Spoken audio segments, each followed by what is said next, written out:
मामा वो पेंडू सा है, मैं इससे शादी नहीं करना चाहती, अफशा अपनी माँ से कह रही थी। माँ ने प्यार से कहा, बेटी वो तुम्हारा कज़न है, अच्छा लड़का है, क्यों शादी नहीं करना चाहती? उसने कहा, मामा वो पेंडू सा है, ना उसे कपड़े पहनने की तमीज़ है, ना उसे बात करने की तमीज़ है, मैं इसके साथ शादी नहीं करूँगी। माँ ने कहा, अफशा शादी तो तुम्हें करनी पड़ेगी, तुम राज़ी हो या ना हो। अफशा ने अपने कज़न सारिम को कॉल की और कहा, सारिम मैं तुमसे शादी नहीं करना चाहती, तुम शादी से इनकार कर दो बस। सारिम ने कहा, मैं माँ बाप की मर्ज़ी के ख़िलाफ़ नहीं जा सकता। अफशा ने कहा, मैं तुम्हारे साथ ज़िंदगी भर नहीं रह सकती। सारिम ने कहा, तुम खुद इनकार कर दो, मैं तो कुछ नहीं कहने वाला। अफशा ने जब देखा कि इसकी शादी सारिम से कर रहे हैं, तो अफशा ने खुदकुशी करने के लिए घर में पड़ी मेडिसिन की काफ़ी सारी टैबलेट खा ली। अफशा को अस्पताल ले जाया गया, डॉक्टर्स ने मैदा वॉश किया और जान बचा ली गई। अफशा ने अपनी माँ के सामने हाथ जोड़े, मम्मा मुझ पर रहम करो, मैं इस जाहिल इंसान के साथ नहीं रह सकती, वो भी गांव में। माँ ने कहा, बेटी सोच लो, हम सब जानते हैं वो सारिम बहुत अच्छा लड़का है, क्या हुआ वो इतना पढ़ा लिखा नहीं है, वो गांव में रहता है तो क्या, लेकिन वो अच्छा लड़का है। अफशा के ना चाहते हुए भी अफशा की शादी सारिम से करवा दी गई। अफशा ने बस समझ लिया कि ज़िंदगी बर्बाद हो चुकी है, सारे ख्वाब ख़त्म हो गए, सब खुशियाँ जला दी गईं, सब कुछ एक जाहिल इंसान के हवाले हो गया। पहली रात थी। अफशा ने सारिम को कहा, सारिम तुम मुझसे शादी करना चाहते थे, लो शादी हो गई, लेकिन मुझसे दूर रहो। सारिम ने मुस्कुराते हुए कहा, ठीक है अफशा, आप इतना गुस्सा क्यों कर रही हैं? अफशा ने कहा, तुमने मेरी ज़िंदगी तबाह कर दी। सारिम ने एक डिबिया खोली जिसमें चमकती हुई अंगूठी थी। सारिम ने वो डिबिया अफशा के सामने रखी और कहने लगा, अफशा ये गिफ्ट आपके लिए है।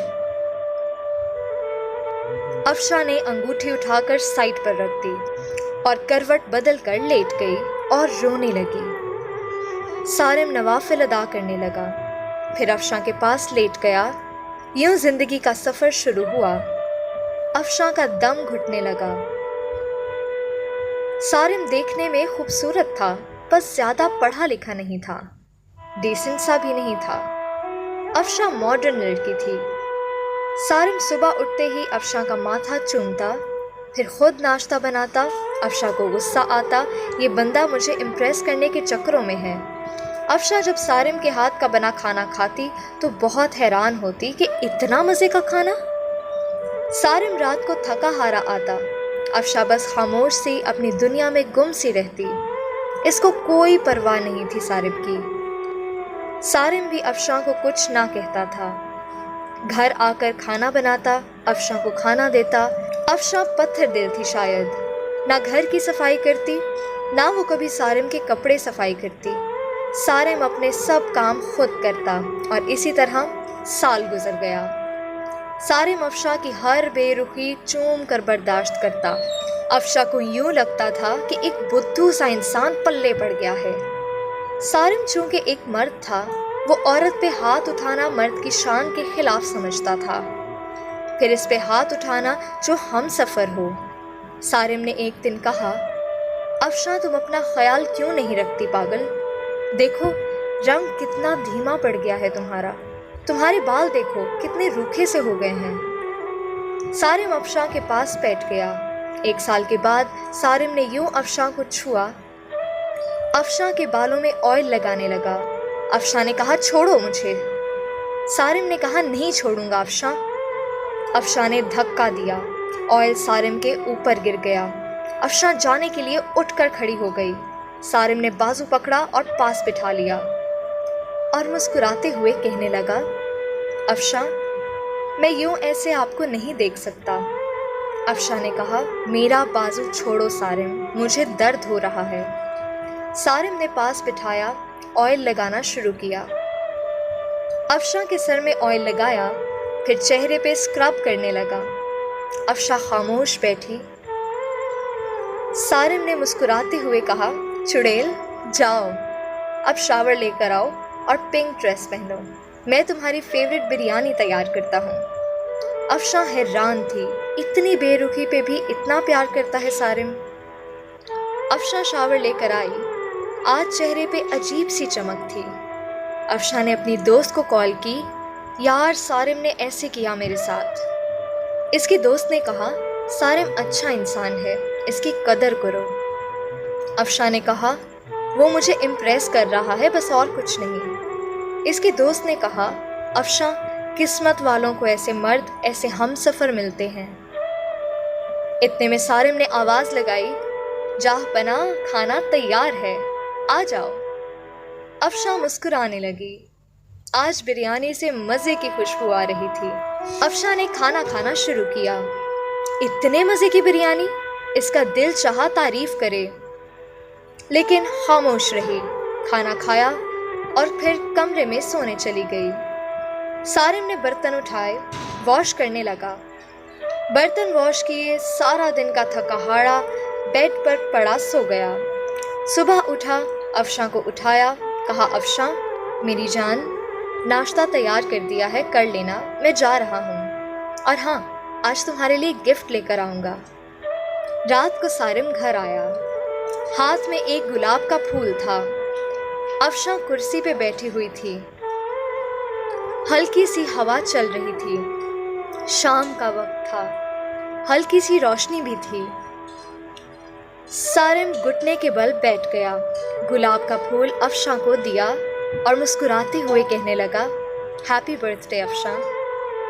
अफशा ने कहा, तुमको कैसे याद, मेरा आज बर्थडे है। सारिम ने कहा, हम सफ़र हूँ आपका अफशा। पेपर्स निकाले एक लिफाफे से और कहा, अफशा का हाथ पकड़कर कहने लगा, अफशा जानती हो ये पेपर्स किस चीज़ के हैं? अफशा का दिल धड़कने लग गया। उसने कहा, ये क्या है सारिम?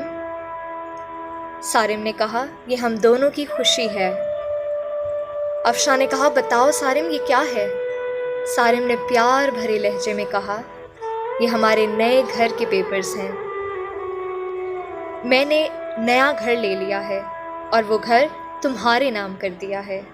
अफशा को यकीन नहीं हो रहा था। अफशा ने देखा, नया घर, वो भी मेरे नाम। अफशा कुर्सी पे बैठ गई, आंखों में आंसू आ गए। सारिम इतनी मोहब्बत। सारिम की आंख से पहली बार आंसू छलका था। सारिम ने कांपती हुई आवाज़ में कहा, अफशा एक चीज़ मांगूं? अफशा ने कहा, हाँ। अफशा ने हाँ में सर हिला दिया। अफशा हमेशा खुश रहना। जानती हो तुम परी सी हो, मासूम सी, बहुत प्यारी हो तुम। मैं बहुत खुश नसीब हूँ, तुम जैसी हम सफ़र मुझे मिली। अफशा हमारी शादी को 2 साल गुजर गए, लेकिन हमने कभी एक दूसरे को सीने से नहीं लगाया। मुझे आज सीने से लगा लो ना। अफशा ने ना चाहते हुए आज सारिम को सीने से लगा लिया। सारिम ज़ोर से सीने से लगा और रोते हुए कहने लगा, ये बाहें, क्या पता फिर नसीब हो या ना हो। इतना कहकर सारिम कमरे में चला गया। अफशा को समझ नहीं आ रहा था कि क्या करे। वो सोचने लगी कि सारिम कितना अच्छा इंसान है, कितना बुरा सलूक किया मैंने सारिम के साथ। अफशा का दिल चाह रहा था सारिम की बाहों में समा जाए। सारिम की बेपनाह मोहब्बत 2 साल में सारिम को इग्नोर करती रही। सारिम फिर भी मुझे चाहता रहा। रात भर अफशा ख्वाब देखती रही, कल सारिम के लिए नाश्ता खुद बनाऊंगी। सारिम को अब दुनिया की हर खुशी दूंगी। सारिम को अब उसे कभी उदास नहीं होने दूंगी। रात बीत गई। अफशा उठी, नाश्ता तैयार किया। बहुत खुश थी वो। शावर लिया, सारिम के उठने का इंतज़ार करने लगी। काफ़ी टाइम गुजर गया, सारिम ना उठा। अफशा कमरे में गई, मोहब्बत से आवाज़ देने लगी, सारिम उठ जाएं, मैंने आज आपके लिए नाश्ता तैयार किया है। सारिम करवट लिए सोया था। अफशा ने मोहब्बत से सारिम को छुआ, देखा सारिम का जिस्म ठंडा पड़ चुका है। अफशा ने आगे बढ़कर देखा, सारिम के बिस्तर पर खून पड़ा था, मुंह पे खून लगा हुआ था। अफशा चीखने लगी, जोर जोर से आवाज़ें देने लगी, सारिम उठ जाओ, ये क्या हुआ आपको, सारिम उठो ना। मोहल्ले वाले इकट्ठे हो गए, अस्पताल ले गए। डॉक्टर ने चेक किया और कहा, मैंने कहा था इसे अपना ख्याल रखो, अपना इलाज करवाओ, किसी को साथ लेकर आओ, लेकिन शायद ये जीना ही नहीं चाहता था। अफशा ने रोते हुए कहा, क्या था सारिम को? डॉक्टर ने एक आह भरी और कहने लगा, सारिम को पिछले 1.5 साल से ब्लड कैंसर था, शायद इसका ख्याल रखने वाला कोई नहीं था। मुझे अक्सर कहता था, डॉक्टर साहब मैं किसके लिए जीऊं, कोई है ही नहीं जो मुझे अपना कह सके। मेरे घर पर मेरा इंतज़ार करने वाला कोई है ही नहीं, कोई नहीं है जो मुझे मोहब्बत से पूछे दिन कैसा गुजरा, कोई नहीं है जो मुझे कहे आप थक गए हैं चलो सर दबा दूं। रात को कमरे में अकेला दर्द से तड़पता हूँ, लेकिन कोई नहीं जो मेरा दर्द समझे।